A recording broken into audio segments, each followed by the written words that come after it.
Mas vamos lá. A questão de Israel, guerra na Ucrânia, vulcão agora acabou de acontecer também. Essas coisas, dá pra gente ficar preocupado ou não? Sim e não. Por quê? Quando você conhece, já que a gente falou tanto de filme aqui... preocupado que eu falo, ele entendeu, mas só pra vocês entenderem. Claro que é uma preocupação e tal, mas eu tô falando em relação às profecias bíblicas. Você tem filho. Exato. Você tem filho Noah. Você pensa assim, que mundo o Noah vai receber? Exato. São preocupações legítimas, exatamente. Maior, Então, o que acontece? Já que a gente falou tanto de filme aí, filme como traduz em Portugal e tudo, quando você vê um filme apenas uma parte, é difícil entender o enredo. Exato. Você entrou no meio do filme, não vai entender. Se você lê um livro, só um capítulo, você não vai entender. Então a gente tem que compreender que existe, pela teologia bíblica, um fenômeno que é o incentivo a sermos filósofos da história.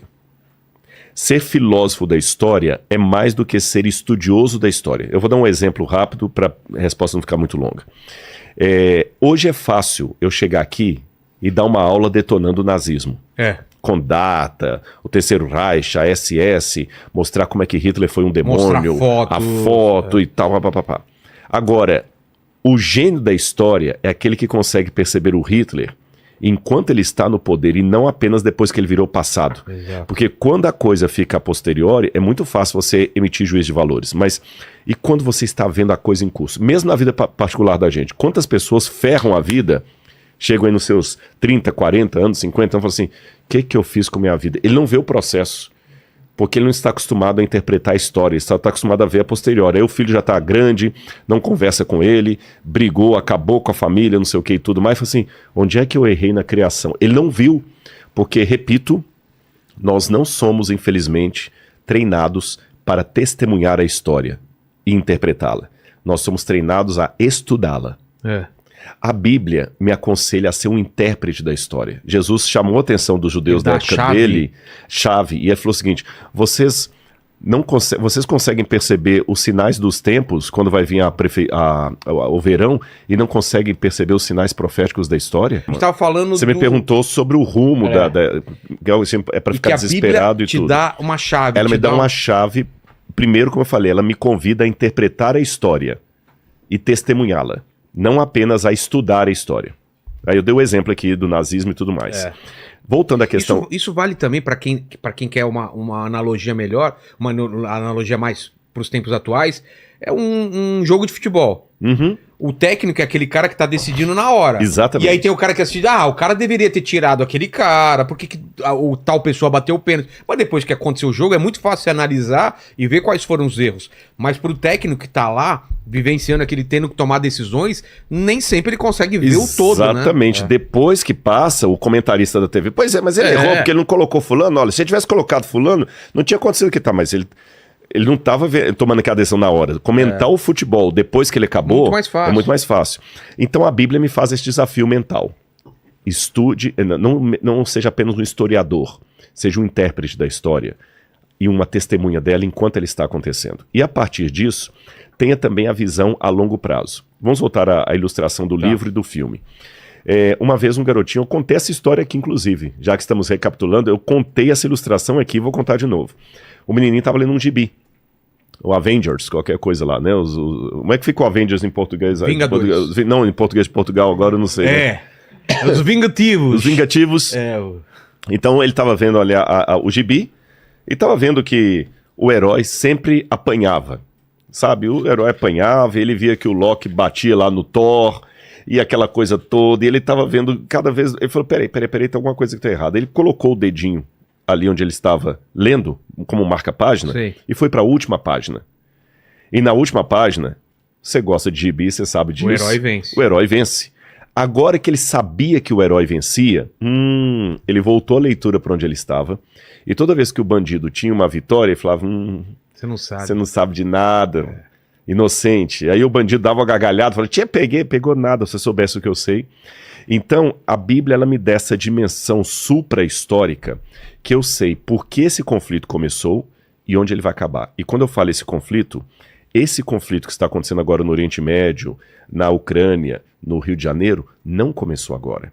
ele é reflexo de uma guerra cósmica entre o bem e o mal, que começou lá atrás, no início da humanidade, e ela vai terminar não necessariamente com o armistício de ambas as partes, Sim. mas com a intervenção divina na história da humanidade, como, aliás, muitos teólogos que você já trouxe aqui deram depoimento a esse Exato. respeito. Então, é uma agonia, é uma tristeza, mas a gente pode ter fé e acreditar que no final as Sim. coisas... É como uma criança, se o Terminam Noah tá bem. viajando com você de carro pelo Nordeste, você olha, vamos viajar com o papai, mas assim, vai estar muito calor, você vai sentir muito calor, a gente não vai ter todo lugar parada para isso e tudo mais e tal. Aí ele vai sentir todo o desconforto da viagem. Mas tem uma praiona no Mas final. ele sabe que tem, a gente vai chegar lá, vai ter a praia, pai, vai, a gente vai colocar a boia lá. Então o Noah, ele não deixa de sentir o desconforto da viagem, mas ele confia no pai dele que está no volante. Exato. E Jesus tem uma passagem aqui em Lucas, capítulo 21, versículo 26, que ele diz o seguinte: haverá pessoas que desmaiarão de terror pela expectativa das coisas que sobrevirão ao mundo, pois até os poderes do céu serão abalados.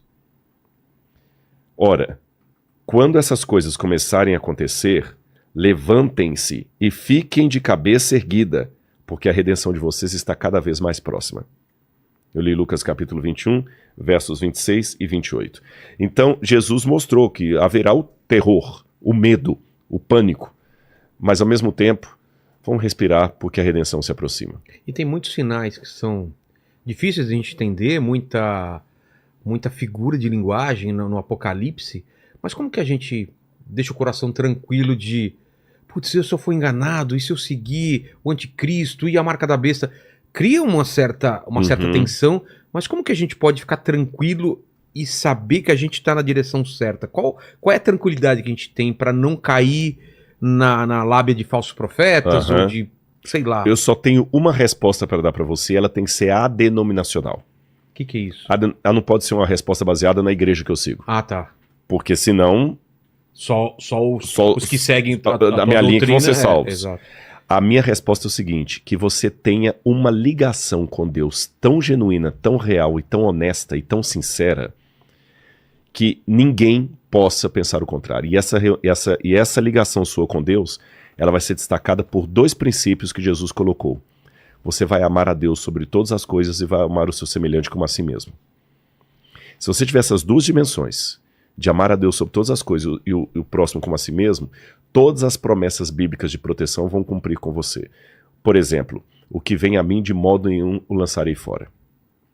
Mesmo que você esteja enganado, Cristo vai no momento certo te revelar. Haverá situações que ele não vai... Olha aqui, eu vou falar uma coisa meio paradoxal.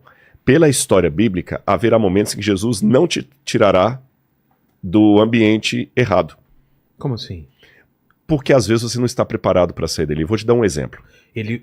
Você vai estar num lugar errado. Errado, e ele não vai te tirar de imediato de lá. Vou dar um exemplo para você.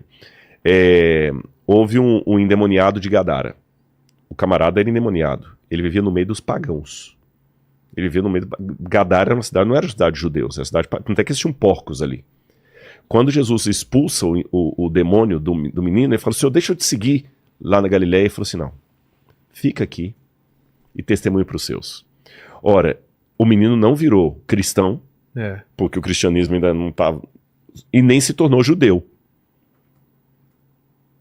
E Jesus não relativizava, Jesus não era do tipo que todo caminho leva a Deus, não. Ele falou que era ele.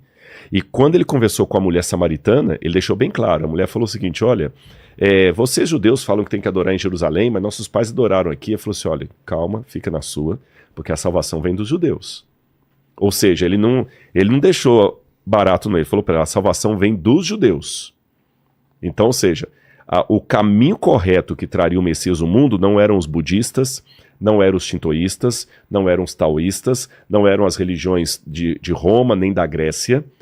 O caminho da salvação vai vir de Israel. Ponto. Isso eu não negocio. Porém, chegará o tempo em que os verdadeiros adoradores adorarão ao Pai em espírito e em verdade. Eu ainda tenho muitas ovelhas que não são desse aprisco. A mim convém conduzi-las. Mas chegará o dia em que haverá um só rebanho e um só pastor. Agora eu vou colocar o entre linhas ali. Até que esse dia chegue, haverá ovelhas que não são desse aprisco. E qual que é esse aprisco? O povo de Deus. O povo de Deus que eu digo de maneira doutrinária. Até que haja um só rebanho, um só pastor, haverá ovelhas que não são desse aprisco, mas pertencem ao bom pastor. É nesse contexto que eu compreendo porque que ele não fez o endemoniado, não, agora que eu tirei o demônio de você, você vai virar judeu. Não. Você vai circuncidar, você vai guardar o Shabat, você vai deixar de comer carne de porco. Fica aí, prega para os seus, fica aí. Então, hoje, por isso que eu falo que a gente tem que deixar Deus ser Deus. Eu tenho que ter uma convicção do que eu sou para não ser hipócrita. Por que eu sou adventista do sétimo dia e não testemunho de Jeová? Eu tenho que ter uma razão doutrinária. Senão eu vou ser hipócrita. Sim. Tá certo? Ou então você vaquinha de presépio, você gado. Eu tô lá porque tô. Por que eu não sou da Assembleia de Deus, eu sou presbiteriano? Por que eu sou espírita e não católico? A pessoa tem que saber. A convicção. E dentro dessa convicção eu tenho que entender que o povo de Deus é maior do que a igreja que eu frequento. Porque é feito de pessoas sinceras de todos os lugares e até fora das igrejas.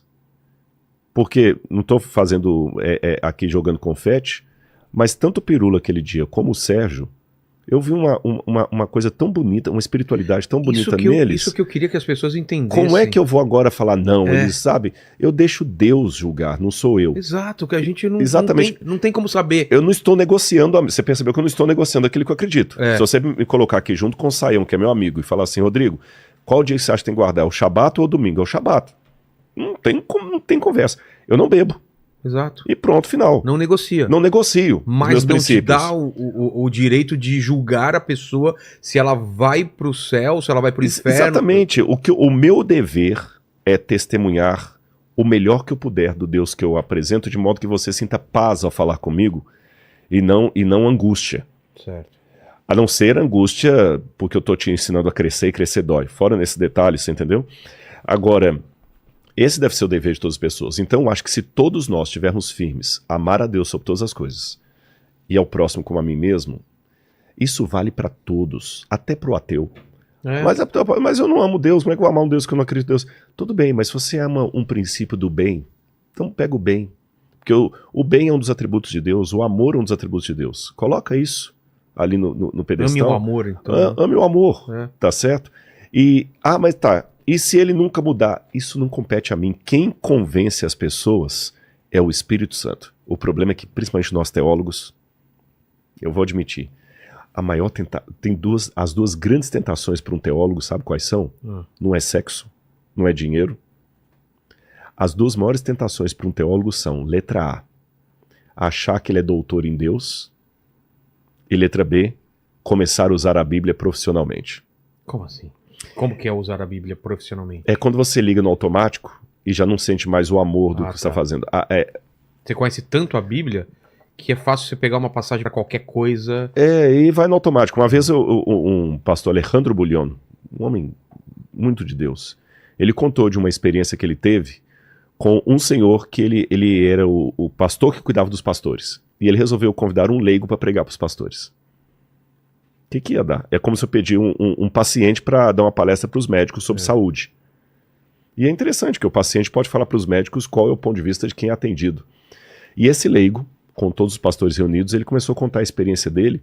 Ele falou o seguinte, quando eu era criança, o meu sonho era comer os chocolates da fábrica de chocolates que ficava na minha cidade. O cheiro de chocolate, a minha boca... E chocolate era muito caro, a gente era pobre, não tinha condição... E no Pequeno Aprendiz, o meu primeiro emprego, eu fui me candidatar para aquela fábrica de chocolate. Lá, né? Aí quando o gerente foi lá, eu novinho, com 13, 14 anos de idade, falou assim, olha, para trabalhar aqui, nós só podemos empregar quem gosta de chocolate. Aí eu falei, pronto. Pronto. Tô feito. Mas tem um teste, você tem que mostrar. Não, tudo bem, tem pessoa que é caneta e papel, não, o teste você vai ter que comer chocolate. Aí o camarada pegou e trouxe aquele monte de caixa com todos os produtos daquela fábrica, e falou, você tem que comer tudo, eu quero que você liquide com tudo isso. Eu falei, agora eu não tomei café de manhã ainda, tô com o estômago vazio. E ele começou a comer um chocolate, comer o outro, por mais gostosos que fossem, a determinado momento ali já não tava aguentando nem o cheiro daquilo mais. Aí ele pensou, não passei no teste. Aí o gerente falou, não, você passou, fica tranquilo, é porque a gente tem muito problema de roubo de chocolate. Então a gente já cria esse trauma para que as pessoas não caiam no risco de querer roubar. Esse homem trabalhou a vida dele toda, e ele contando para os pastores, até a aposentadoria na mesma fábrica de chocolate, 35 anos trabalhando ali. Aí ele falou, só que hoje, eu confesso para vocês que se tem uma coisa que me embrulha o estômago, é cheiro de chocolate. Imagina, Eu não suporto ver chocolate. Todo dia, sim. Todo dia. Então, pastores, cuidado para que vocês, ao pregarem a Bíblia, não tornem a Bíblia a mesma experiência que eu tive com a fábrica de chocolate. Então, isso que eu falei, usar a Bíblia profissionalmente, é que o camarada, assim, deixa eu abrir mais uma passagem das músicas, não é assim, eu tenho que sempre voltar para o encontro pessoal com Deus, para que quando eu abro a Bíblia, seja aqui ou no púlpito, eu faça como se fosse a primeira vez.